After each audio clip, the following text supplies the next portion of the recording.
කරගන්න රෝගීන්ගෙන් private channel කරන්න කියලා සල්ලි අය කරලා තියෙනවා. හොර දොස්තර අපේ ළමයි ඌ වැරුවා.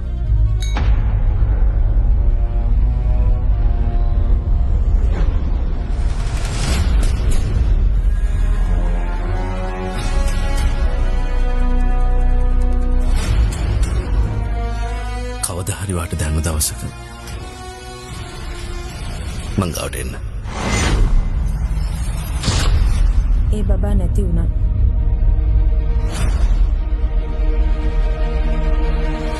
උඩරට විදිහට අන්දලා ඔසරීකින් සරසලද? කියන සිංහල තේරෙන්නේ නැහනේ. ඩොක්ටර් නෙවෙයි යකෝ මං ඩොක්ටර්. ඩොක්ටර් මන් දොට්ටේ යන්න යාවි.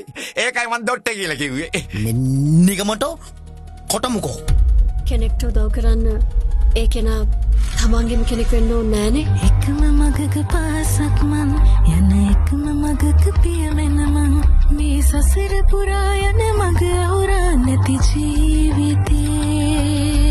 කඳුළු සුසුම ළඟ ඉන්නම් සිනෙහි වරුසාවසන්නම් ඔබ මටම හොරා මා හදගත්තා මේ ජීවිතේ.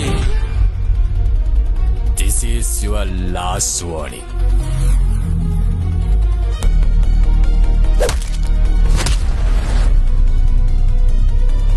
කරන්න ඕන දේ මං කියන්න. මේකට ප්‍රධාන හේතුව තමයි අයි පේෂන්ට්ලව සිහි නැති කරන්න එදා ගන්න ඉන්ජෙක්ෂන්.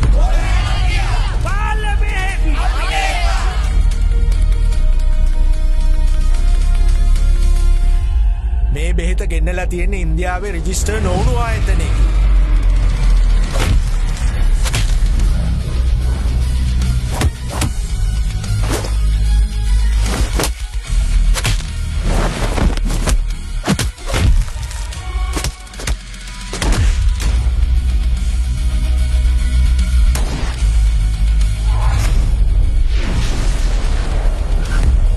කෙනෙක්ට උදව් කරන්නේ ඒ කෙනා තමන් කෙනෙක් වෙන්න ඕනේ.